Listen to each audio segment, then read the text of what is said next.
Madame, Monsieur, bonjour, bienvenue, il est 13h. Aujourd'hui, dans Israel Inside, bien dans 40 minutes, rencontre entre le président des États-Unis et le Premier ministre israélien Benjamin Netanyahou. Israël qui attend la position du président américain sur la solution des deux États. Au programme également, la proposition de nomination de Tzipi Livni comme prochaine vice-secrétaire générale de l'ONU. Enfin, nous aborderons la question de la double nationalité évoquée par Marine Le Pen. Quelles conséquences pour les franco-israéliens dans le grand angle? La traite des êtres humains qui continue dans le monde, les États qui réagissent, même si la Tunisie a créé, vous allez le voir, des instances juridiques pour essayer d'éradiquer le phénomène et que certaines personnes réagissent en créant des mouvements de grève. Il n'en reste pas moins, vous allez le voir, qu'en Afghanistan, l'esclavage sexuel des jeunes garçons reste toujours autorisé. Mais on commence tout de suite par les titres de l'actualité. Et dans la bande de Gaza, le Hamas se donne un nouveau chef. Il s'agit de Yair Sanwar. Il fut ministre de la Défense dans le gouvernement du Hamas. Il est considéré comme le plus extrémiste des responsables de l'organisation islamiste. Il doit remplacer Ismaël Haniyeh, qui doit prendre la direction du bureau politique du Hamas. Et puis, les violences en région parisienne. 10 personnes ont été interpellées cette nuit en Seine-Saint-Denis. Plusieurs voitures ont été incendiées. Les projectiles ont été lancés sur des policiers. Le ministre de l'Intérieur, Bruno Le Roux, condamne les violences et appelle au calme. Et en Corée du Nord, réunion d'urgence du Conseil de sécurité après le tir d'essai du missile balistique pour Pyongyang. Il s'agit d'un défi lancé au nouveau président américain Donald Trump. Et puis à Los Angeles, la grande gagnante des Grammy Awards, c'est la chanteuse britannique Adele, qui a été sacrée à 5 reprises, avec entre autres le Grammy de la meilleure chanson de l'année, Hello, et le meilleur album de l'année 25. C'est l'heure d'Israel Inside. J-2, avant la rencontre au sommet entre le Premier ministre Netanyahou et le président des États-Unis Donald Trump, une rencontre qui s'annonce sous de meilleurs auspices pour le chef du gouvernement israélien que pour ses précédents entretiens avec le président Obama. Les deux hommes tiennent à observer une rupture avec la précédente administration. Pourtant, les dossiers d'inquiétude restent les mêmes. Celui du nucléaire iranien qui devait occuper la majeure partie de leur discussion, mais pas seulement. Le dossier palestinien va être aussi abordé. L'avis soutenu par le président Trump sur la question est très attendu en Israël, mais aussi partout dans le monde. Va-t-il exiger la création d'un État palestinien? Une interrogation qui pousse le Premier ministre israélien à la prudence. On reviendra sur cette question de ces deux États et de ces deux peuples avec vous, Maurice Yvergan, bonjour, et vous, Jonathan Serrero. Mais avant cela, on va regarder le sujet préparé par Pierre Clochender. C'est censé être un atterrissage sans histoire pour le Premier ministre israélien Benjamin Netanyahou. La rencontre du Premier ministre avec le plus amical des présidents américains place Benjamin Netanyahou sous pression face à son gouvernement. Naftali Bennett et son parti, le Foyer juif, pressent le Premier ministre d'adopter une attitude jusqu'au boutiste. Donald Trump représente une opportunité énorme pour Israël. Il faut immédiatement annoncer qu'on fait marche arrière sur la création de la Palestine au cœur d'Israël. L'ère d'un État palestinien est révolue. Mais l'espoir d'une ère nouvelle sous la présidence de Donald Trump risque de vite se transformer en chimère. Dans une interview parue ce week-end dans le quotidien gratuit pro-Netanyahou Israël Hayom, Donald Trump appelait la direction israélienne à se conduire raisonnablement. Il reste un territoire limité en Cisjordanie, disait-il. Il en reste moins à chaque fois qu'un territoire est pris pour les implantations. Je ne suis pas quelqu'un qui croit que l'expansion des implantations est bonne pour la paix. Ma considération principale est avant tout de veiller sur la sécurité de l'État d'Israël, de renforcer notre alliance robuste avec les États-Unis et renforcer nos intérêts nationaux qui sont au cœur d'une relation forte avec les États-Unis. Ceci requiert une politique équilibrée et responsable, et c'est comme cela que je compte agir. J'ai mené cette relation d'une façon calculée et je continuerai ainsi maintenant. Depuis cette déclaration, la marche à suivre pour le Premier ministre a largement consisté à suivre les mots d'ordre de sa droite. Annonce de construction de milliers de nouveaux logements dans les implantations, loi de régularisation des avant-postes jugés illégaux, annonce de la création d'une nouvelle implantation pour les habitants d'Amona. Benjamin Netanyahou s'est souvent servi de l'argument d'une droite rétive à la solution à deux États pour essayer de convaincre les présidents américains qui l'ont reçu à la Maison-Blanche de la nécessité de prolonger le statu quo des territoires de Cisjordanie et l'exonérer d'un choix difficile. Un choix qui devra peut-être se faire dans les jours qui viennent. Et Jonathan, cette question, deux États pour deux peuples, était au centre des débats hier au Conseil des ministres. Racontez-nous. Oui, les ministres avaient aiguisé leurs meilleurs arguments. Valérie a défendu leur position, celle de s'opposer sans ménagement à cette idée de deux États pour deux peuples. Le premier à avoir sorti l'artillerie lourde, si je puis dire, c'est le ministre de l'Éducation, Naftali Bennett, sur son réseau social favori, Facebook bien sûr. Le chef du foyer juif n'y est pas allé par quatre chemins, je le cite. Benyamin Netanyahou face au défi de sa vie. Nous sommes derrière toi. Mercredi, c'est le jour J. Le Premier ministre doit rencontrer le président des États-Unis, Donald Trump, pour la première fois. Tout le monde sera à l'écoute. Si l'idée de deux États pour deux peuples est évoquée par le chef du gouvernement israélien, je le dis, sans ménagement, la terre pourrait trembler, a écrit Naftali Bennett. Une sortie qui a fait réagir les ministres Likoud. Tous ont fustigé l'attitude entre guillemets désinvolte de leurs collègues du foyer juif. Mais force est de constater, Valérie, que tous partagent son avis et s'opposent eux aussi à l'idée de deux États pour deux peuples, à l'instar du ministre des Sciences et des Technologies, Ophir Akonis, que je vous propose d'écouter tout de suite. Je suis opposé à l'idée de deux États pour deux peuples. Créer un État palestinien constituerait une lourde erreur d'un point de vue idéologique et sécuritaire. Le ministre Likoud des Sciences et des Technologies, Ophir Akonis. Des ministres à l'aise donc devant les caméras et les micros pour affirmer leur opposition à la création d'un État palestinien, mais devant le Premier ministre Netanyahou, ils se sont montrés beaucoup moins loquaces. Le tremblement de terre annoncé par Naftali Bennett n'a pas du tout eu lieu, Valérie. Alors justement, on va écouter tout de suite le chef du gouvernement qui appelle ses ministres à faire preuve de mesure, aussi bien dans leurs propos que dans leurs positions. On l'écoute tout de suite.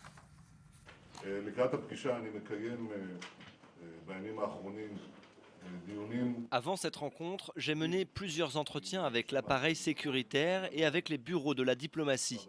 J'observe aussi une excitation palpable avant cette rencontre, une grande motivation aussi. Mais je n'ai qu'une motivation, celle de protéger les intérêts sécuritaires de l'État d'Israël. Celle aussi de renforcer nos liens avec les États-Unis qui sont ancrés dans les fondements de notre État. Tout cela suppose une politique mesurée et c'est l'attitude que j'adopterai, de l'intelligence et de la mesure. Alors, Maurice Ferrand, Benyamin Netanyahou, qui n'a pas du tout révélé ce qu'il allait dire à Donald Trump. En revanche, il reste prudent et il l'a déclaré. C'est pas parce que c'est Donald Trump qu'il va falloir franchir des limites. Exactement, Valérie. C'est un peu près le message du Premier ministre. Il faut lire entre les lignes. Lorsque Benyamin Netanyahou parle de politique mesurée, il veut dire qu'on ne peut pas faire n'importe quoi et tout, même avec l'administration de Trump. Il va falloir négocier. Il y a eu un interview du nouveau président des États-Unis qui a été publié justement dans Israel Hayom, une interview conduite par Boaz Bismuth, où Donald Trump nous explique qu'il va falloir négocier avec les Palestiniens pour parvenir à une solution. Là, il y a effectivement une différence avec l'administration Obama qui voulait imposer une solution, alors que Donald Trump, lui, pense que les deux parties doivent négocier ensemble pour parvenir à une solution et que les implantations ne sont pas vraiment le problème. En tout cas, la droite israélienne souhaite, franchement, que Benyamin Netanyahou prenne officiellement une position contre la création d'un État palestinien. Mais ont-ils quelque chose à proposer à la place? Écoutez, bien sûr, des plans, il y en a. Je vais vous en présenter deux, par exemple. Tout d'abord, celui de Naftali Bennett, le ministre de l'Éducation et le président du parti Le Foyer Juif, le sionisme religieux, qui a un plan très simple. Il n'y aura pas d'État palestinien, c'est ce que veut Bennett, il n'en est pas question. Par contre, il propose une solution, c'est l'annexion des secteurs palestiniens dans les territoires, c'est ce qu'on appelle les secteurs C, qui sont déjà sous contrôle israélien. Je vous propose d'abord de regarder son plan et on en parle après. La Judée-Samarie est divisée en secteurs A, B et C. Les secteurs A et B sont sous contrôle palestinien. 97% des Palestiniens y vivent. Le secteur C est sous contrôle israélien. C'est là que vivent les 350 000 habitants juifs des territoires et seulement 48 000 Palestiniens. Le secteur C comprend aussi les zones indispensables à la sécurité d'Israël. Notre programme, l'annexion du secteur C à l'État d'Israël. Les Palestiniens vivront en autonomie en secteur A et B. Et il leur sera assuré une continuité du réseau routier qui leur permettra de circuler dans les territoires sans jamais rencontrer de poste de l'armée israélienne. Les 48 000 Palestiniens qui vivent en secteur C se verront proposer la citoyenneté israélienne, ou s'ils le préfèrent, une autorisation de résidence comme ceux de Jérusalem-Est. Cela ne changera pas vraiment l'équilibre démographique de l'État d'Israël, mais détruira les arguments de ceux qui nous accusent d'apartheid.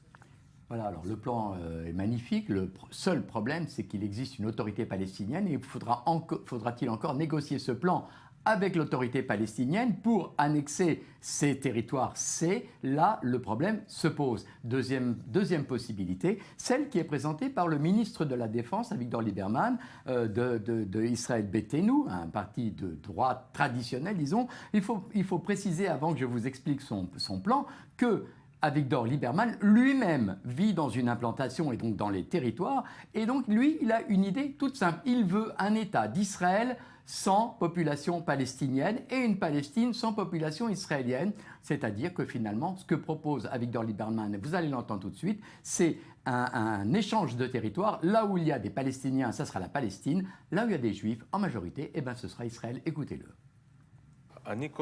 Mon unique inquiétude est d'assurer la pérennité juive de l'État d'Israël, à l'instar des Palestiniens qui, eux, s'inquiètent d'édifier un État palestinien homogène, sans présence juive, une sorte de Judenrein. Je veux un État juif avant tout. Le principe de la paix contre les territoires est un échec. C'est une grossière erreur. Il faut désormais évoquer l'idée d'un échange de territoires et de populations. Je souhaite me séparer des Palestiniens vivant à l'intérieur des frontières de 67. Cette population s'adressera désormais à Mahmoud Abbas. Ses habitants dépendront de l'autorité palestinienne. Ils recevront même des allocations chômage et de maternité.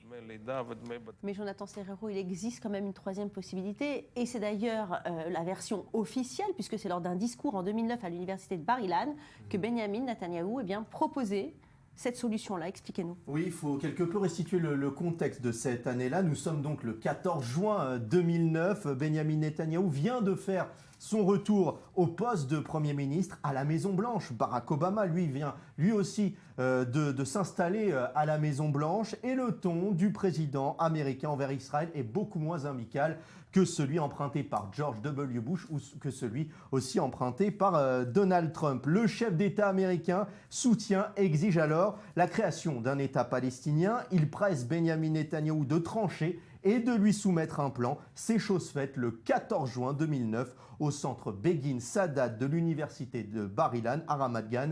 Je vous propose tout de suite d'écouter le Premier ministre dérouler son plan de paix. Si Israël obtient la garantie d'une démilitarisation et obtient d'autres garanties sécuritaires, et si les Palestiniens acceptent de reconnaître le caractère juif de l'État d'Israël, alors nous serons prêts à signer une paix véritable. Nous serons prêts à voir s'édifier un État palestinien démilitarisé, vivre aux côtés de l'État d'Israël. On reste peut attendre ce qui va se passer entre ces deux hommes dans 48 heures. Et la députée israélienne et ancienne ministre des Affaires étrangères, Tzipi Livni, qui pourrait bientôt être nommée à un poste de premier plan aux Nations Unies durant le week-end. La numéro 2 de l'Union sioniste aurait reçu un appel téléphonique du nouveau chef de l'ONU, Antonio Guterres, l'invitant à devenir vice-secrétaire général de l'organisation. Si Livni acceptait l'offre de Guterres, elle deviendrait la première israélienne à occuper un tel poste. Mais seulement quelques jours auparavant, Nikki Haley, l'ambassadrice des États-Unis à l'ONU, a bloqué la nomination parallèle de l'ancien premier ministre palestinien Salam Fayyad à la présidence d'une commission. Regardez le sujet, on en parle après. Ce n'est pas la première fois que l'ONU doit arbitrer un litige israélo-palestinien. Cette fois, cela concerne des nominations. Antonio Guterres, secrétaire général de l'organisation, a fait part de son intention de choisir Salam Fayyad, ancien Premier ministre palestinien, à la tête d'une mission en Libye. Les États-Unis ont directement émis un avis défavorable. La raison, Washington ne reconnaît pas l'existence d'un État palestinien en tant que tel.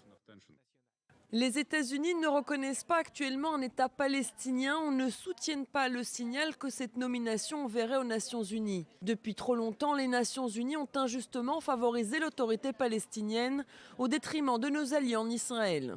Les représentants américains ajoutent qu'à l'avenir, les États-Unis agiront et ne feront pas que parler pour soutenir leurs alliés. Critique à peine voilée de Barack Obama, avec qui la nouvelle administration veut marquer la rupture. Pour faire plier Washington, l'ONU n'a pas dit son dernier mot. La presse israélienne révèle que Tzipi Livni pourrait être nommée sous-secrétaire générale de l'organisation. Elle deviendrait alors la première israélienne à accéder à de telles responsabilités au sein des Nations Unies. La proposition sera-t-elle suffisante pour convaincre les États-Unis et l'État hébreu d'accepter la nomination de Salam Fayyad ? Alors c'est souvent musclé les discussions en politique ici en Israël. Alors pour le coup, là ils sont tous d'accord. Ils sont tous d'accord, mais pas tout à fait. L'éventualité de voir Tzipi Livni devenir l'une des 91 tout de même sous-secrétaire générale de l'ONU fait beaucoup parler. Et ici en Israël, cela a même donc occasionné un débat très bref tout de même au Conseil des ministres dominical, où la ministre de la Culture, Miri Regev, s'est autorisée, seule elle peut s'autoriser, une sortie après la déclaration du chef du gouvernement sur le sujet. Je vous propose d'écouter cet extrait. לפני ימים אחדים העלו בפניי את האפשרות של מינוי של סלאם פיאד לתפקיד. ברור, אמרתי שהגיע הזמן שתהיה הדדיות ביחסים של האו"ם עם ישראל, ואי אפשר לתת כל הזמן את מתנות חינם לצד הפלסטיני. הגיע הזמן שיתנו גם מעמד ומינויים לצד הישראלי, במידה שיהיה מינוי מתאים. אנחנו נשקול. אפשר להבין כאילו ציפי לבני מינוי ראוי ומתאים ראש הממשלה, כן? אז זה לא אומר שאתה מאשר שהמינוי שלו מינוי ראוי ומתאים. צריך להיות נציג למדינת ישראל, אבל לא בטוח שזה המינוי הראוי והמתאים. Seul Miri Regev peut oser faire ça en Conseil des ministres au moment le plus officiel de la semaine. Alors ce qu'il faut savoir, Valérie, c'est qu'en coulisses, Benjamin Netanyahou soutient l'idée de voir Tzipi Livni se diriger vers New York et prendre ce poste de sous-secrétaire général des Nations Unies. Il a même pressé certains diplomates onusiens et américains pour plaider la cause de l'ex-ministre des Affaires étrangères israélien. Hormis l'opposition de Miri Regev, l'éventualité de voir Tzipi Livni prendre ce poste fait consensus dans tout le landerneau politique israélien, du député du foyer juif tout de même Bezalel Smotrich au chef de l'opposition Yitzhak Herzog. La ministre de la Justice Ayelet Shaked soutient elle aussi la nomination à New York de Tzipi Livni. Ce qui est intéressant dans cette affaire, en tout cas, c'est que ça semble montrer que les États-Unis ont quand même décidé d'infléchir la position de la communauté internationale vis-à-vis d'Israël. Maurice Fergan, vous êtes d'accord ? Absolument. Vous avez entendu Nikki Haley nous dire que ça suffisait les belles paroles de Barack Obama, il fallait maintenant des actes. Et bien c'est fait. Nikki Haley a posé son veto à la nomination de Salam Fayyad en disant que c'était totalement la politique des Nations Unies vis-à-vis d'Israël était totalement déséquilibrée. Donc on a déjà vu un acte. On attend maintenant de voir la suite. Du côté israélien, on veut juger pas sur les paroles, ce qui s'est passé avec Barack Obama, mais sur les actes. Et apparemment, les choses vont dans la bonne direction. Et de nombreux Français qui vivent en Israël ont la double nationalité. C'est un droit universel, reconnu à tous les Français. Mais ce droit est remis en cause par certains candidats à la présidentielle en France, et notamment la candidate du Front National, Marine Le Pen, qui s'est même exprimée ces jours-ci devant la caméra de la seconde chaîne de télévision israélienne. En Israël, elle a fait un scandale en affirmant que si elle était élue, elle souhaiterait faire interdire le port de la kippa dans l'espace public. Écoutez. Je réclame effectivement l'interdiction du voile, et de fait, parce que je pense qu'en France, tout le monde doit être traité évidemment au même niveau, l'interdiction dans l'espace public de la kippa. Honnêtement, la situation de danger dans laquelle vivent nos compatriotes juifs aujourd'hui est telle que ceux qui mettent la kippa sont maintenant une ultra-minorité parce qu'ils ont peur. Parce qu'ils ont peur d'être agressés. Donc je sais que je leur demande un sacrifice. Mais je pense que la lutte contre le fondamentalisme islamiste doit être un projet commun. Et que chacun doit être capable de se dire, bon ben voilà, on fait un sacrifice, effectivement, on ne mettra pas la kippa, on mettra plutôt le chapeau dans l'espace public, mais au moins ce sera un élément pour essayer d'éradiquer le fondamentalisme islamiste en France, pour le bien de tous, pour la sécurité. Bonjour Sarah Jamy, bienvenue dans l'équipe de Société. Alors on vient de le voir, Marine Le Pen qui n'intervient plus seulement en France, mais elle est connue ici aussi. Oui, elle est connue en Israël, mais il faut savoir que le scandale a éclaté cette semaine en France, jeudi dernier, lors de l'émission de Léa Salamé. Marine Le Pen a défendu son programme bec et ongles, réaffirmant sa volonté de supprimer le principe de binationalité. La journaliste a volontairement entraîné la candidate FN sur une pente glissante, lui demandant si la mesure concernait également les Juifs de France. Un amalgame qui a été relayé sur les réseaux sociaux où la journaliste a été taxée d'antisémite, confondant Juifs et Israéliens. Et justement, Sarah, quelques jours plus tôt, les caméras de l'Union des étudiants juifs de France étaient à la sortie d'un meeting du Front National et regardez, chez les partisans de Marine Le Pen, l'amalgame est encore plus flagrant.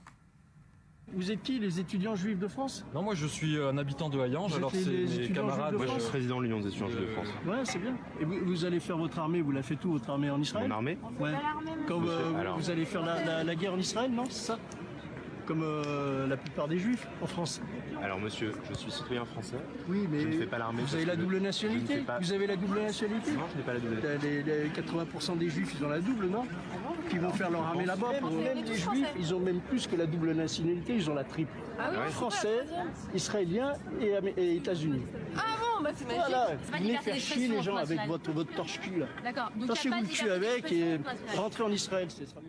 Mais Sarah, c'est surtout la réponse de Marine Le Pen à la journaliste Léa Salamé qui a provoqué la colère des médias et des associations. Complètement, énormément de réactions parmi les médias franco-israéliens et parmi les Juifs de France. Marine Le Pen a vu ses propos rapportés auprès des dirigeants de Kalita, notamment Ariel Kandel, qui chapeaute plusieurs associations francophones ici en Israël. Et il a jugé les propos de Marine Le Pen comme inacceptables. Oui, on les voit justement, on voit sa réponse à l'écran. Et d'ailleurs, Eric Aldezos est descendu dans les rues de Tel Aviv pour recueillir les réactions des Français d'Israël. Regardez, les propos sont clairs. Pour une fois, on va dire pour une fois, elle a été plus pondérée. Je pense que c'est positif. C'est pas étonnant de la part de Marine Le Pen, mais pourquoi se focaliser uniquement sur les juifs français ayant la double nationalité, pas les autres communautés qui vivent en France? J'y crois pas beaucoup qu'elle va prendre les retraites aux gens. Pourquoi le juif? Et on parle pas des Israéliens. On montre le juif encore une fois. Il y a des droits, il y a les droits de l'homme, je pense pas que ça peut se faire. Alors qu'en réalité, il faudrait parler des Israéliens qui ont la nationalité française ou des Français qui ont la nationalité israélienne. En plus, ils représentent une minorité au sein de la communauté française. Très peu ont la double nationalité. Sans antisémitisme, Israël n'aurait jamais été créé. Comme les Tunisiens qui sont français, comme les Algériens qui sont français. On ne parle pas de musulmans français, on parle de juifs français. Pourquoi pointer du doigt la communauté juive systématiquement? Voilà pourquoi on parle des juifs. Le juif. C'est vraiment choquant de sa part.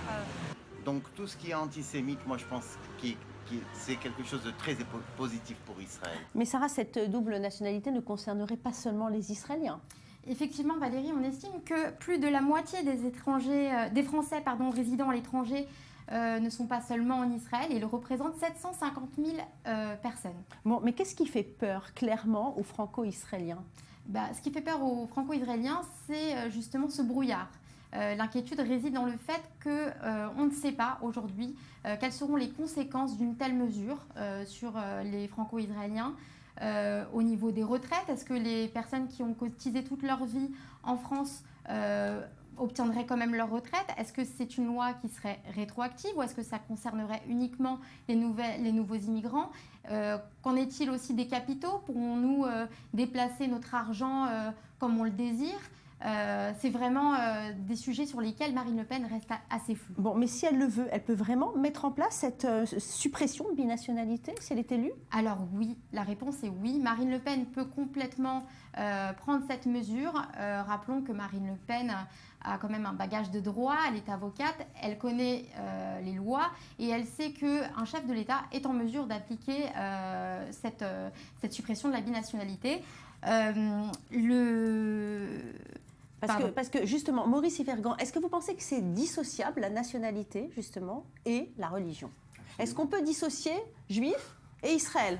Je ne sais pas, en tout cas, il existe la séparation de l'Église et de l'État depuis l'édit de Nantes, et donc pour le moment, c'est séparé. Le culte israélite ou les Juifs, c'est une chose, israélien, c'en est une autre, et cet amalgame est révoltant. C'est ça qui a révolté les gens. Jonathan Serrero. Oui, mais quand on arrive en Israël, quand on pose le pied en Israël, et pour devenir israélien, on nous demande un certificat de judaïté, on demande l'ascendance de notre père, l'ascendance de notre mère, et donc ici, il n'y a pas de séparation entre l'Église et l'État. Ici, la religion est partie prenante de la vie sociale. Que si vous voulez ne pas mettre de burqa, on veut bien comprendre, parce que derrière la burqa, il y a quand même un message politique, mais derrière la kippa, qu'est-ce qu'il y a comme message ? Écoutez, je ne sais pas, mais moi, ce qui m'intéresse, c'est de faire la différence entre un juif et un israélien. Ici, il y a à peu près la moitié du peuple juif qui vit en Israël. Cette moitié du peuple juif prend une direction dont on ne sait pas encore ce que ça va être. Et c'est ça l'objectif du sionisme, c'est de créer un juif nouveau, quelqu'un de souverain sur sa terre. Ça s'appelle un Israélien. Un juif, c'est encore autre chose. C'est quelqu'un qui vit en diaspora et qui n'est pas souverain, et qui doit accepter la loi de l'État dans lequel il vit. Valérie. Merci beaucoup, Sarah. On se retrouve dans quelques instants. Nous parlerons de la traite des êtres humains. Vous allez le voir que dans certains pays, ça existe encore et que cela n'est pas puni par la loi. Je reviens tout de suite. On en parle avec Andrea Benisti et avec Julie Ebaud dans quelques instants.